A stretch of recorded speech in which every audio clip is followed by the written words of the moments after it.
Assalamualaikum warahmatullahi wabarakatuh. Perkenalkan, saya Sobirin dari Kemper, Kandang Haur.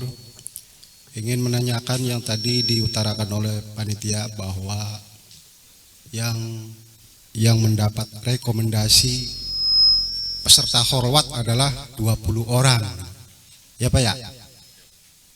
Bagaimana nih yang lainnya nih, mendapat rekomendasi tidak jika ikut kholwat di sini? Itu aja. Yang kemudian yang kedua, pertanyaan yang kedua, tadi apa yang kamu rindukan?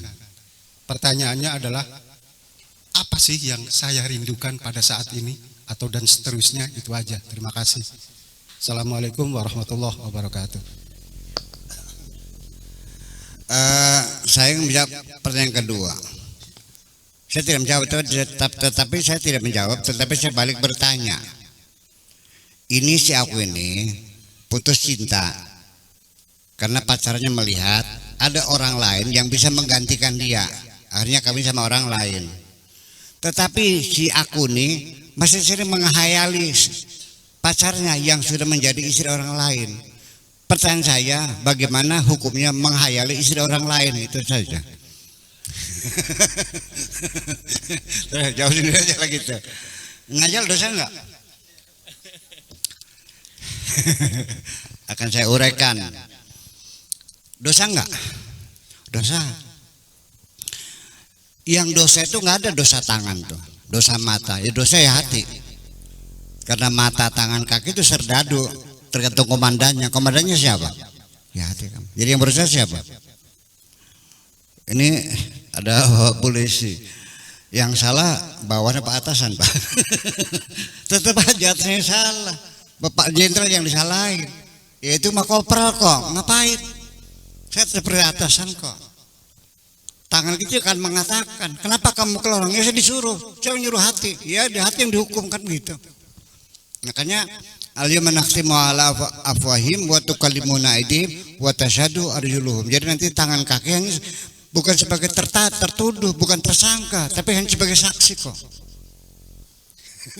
Ngerti nggak? Jadi orang itu ditangkap itu tahapannya pertama sebagai saksi dulu, setelah itu baru terduga ya, ya kan? Baru tersangka, baru tertuduh terakhir. Nah itu, iya kan? Dan itu pun harus ada dua bukti yang kuat, ditambah dengan keyakinan hakim. Itu prosedur hukum seperti itu. Kecuali pengadilan di Jessica ya, Jessica nggak ada bukti itu. Semuanya adalah disebutnya juga dengan apa, circumstances evidence ya, hanya ya sifatnya hanya menyusun premis saja kok. Tapi hakimnya yakin ya udahlah. Jadi kalau hakim yakin ya udah saya percaya. Ya udah. Dan hakim tidak bisa disalahkan apapun putusannya. Karena putusan hakim itu putusan Tuhan ya. Begitu betul ya. Disalahkan nggak bisa hakim dipecat karena salah tuh. Yang dia yakin kok. Nah itu satu. Kemudian yang pertama apa tadi itu? Iya, rekomendasi itu artinya diberikan kepada saya karena dalam hal wilayah seremoni kholwat ini saya sebagai pimpinan. Nah itu dalam organisasi apapun pimpinan itu diberi hak, namanya hak prerogatif. Dalam bernegara ya presiden, di pesantren ya pengasuh, kan begitu. Di sekolah ya kepala sekolah, betul enggak? Sampai kelas sudah penuh, ada hak prerogatif kepala sekolah. Nambah satu lagi boleh kan? Iya, pertimbangan. Nah jadi nanti itu hak prerogatif saya. Ya bagaimana Anda tinggal mendekati saya aja gitu. Tapi pertimbangan saya artinya efektivitasnya yang sebenarnya. Kalau orang itu posisinya sebagai tokoh masyarakat, ya kan? Ya tidak strik banget sih.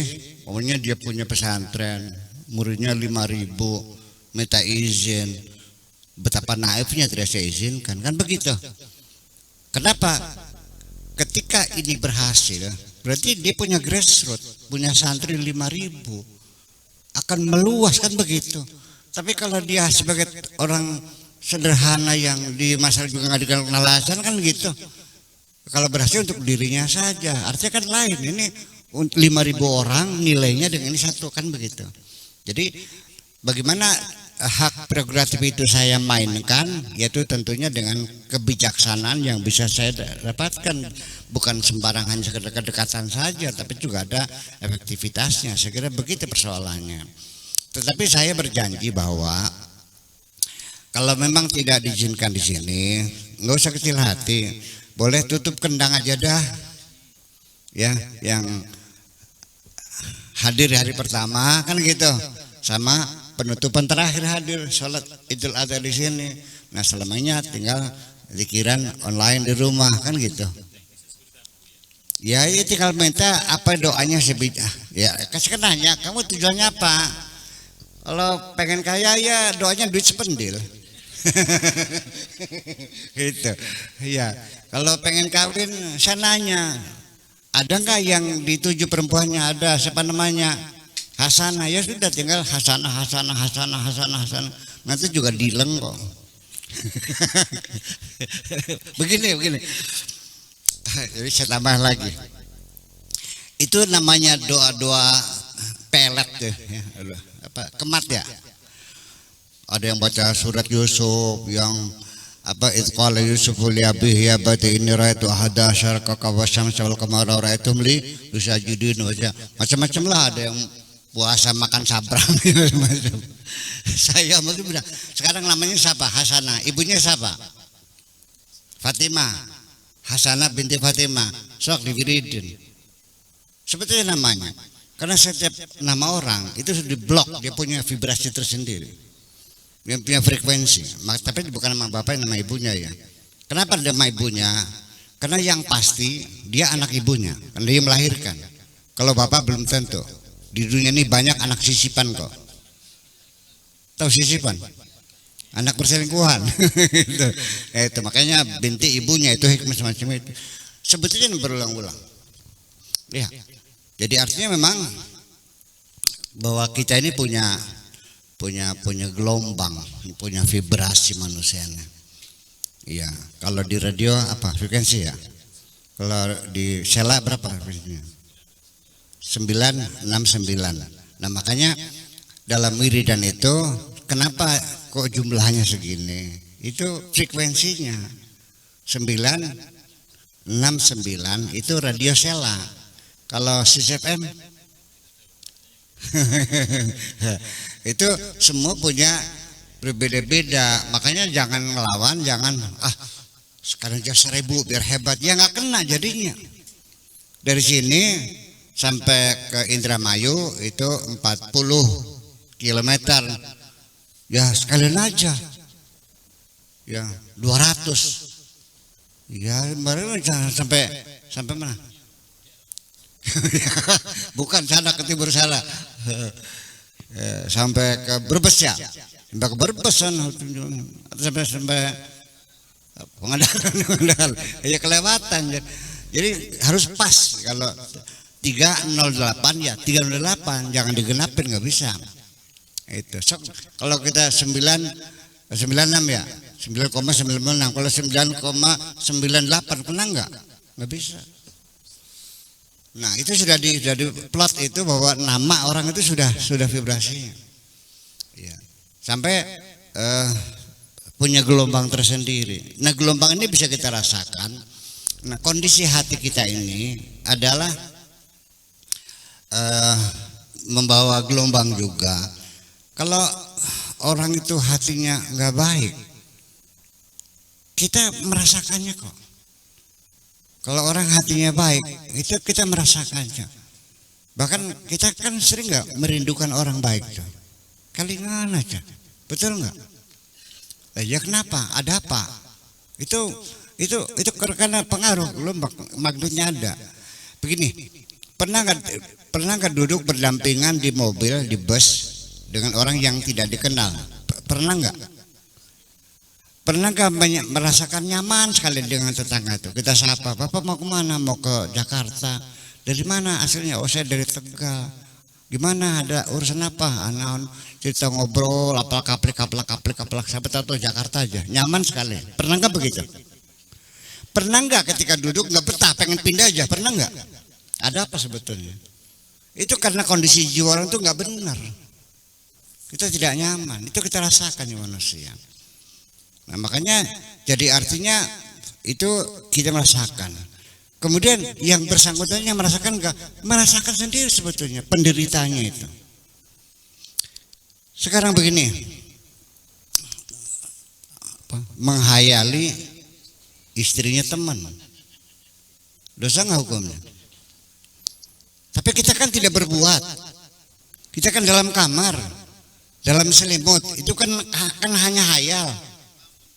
Yang lamun dibayangin, dihadirkan dalam ruang imajinasi kita itu. Kadang-kadang kita perkosa, kita ciumin dalam itu kan. Pernah nggak begitu? Saya mas sering kok. Iya, hari ya mah hari guyon gimana? Guyon nanti salah. Saya pernah bergurau, orang salah paham, pernah bergurau itu. Begini, Anda punya internet nggak?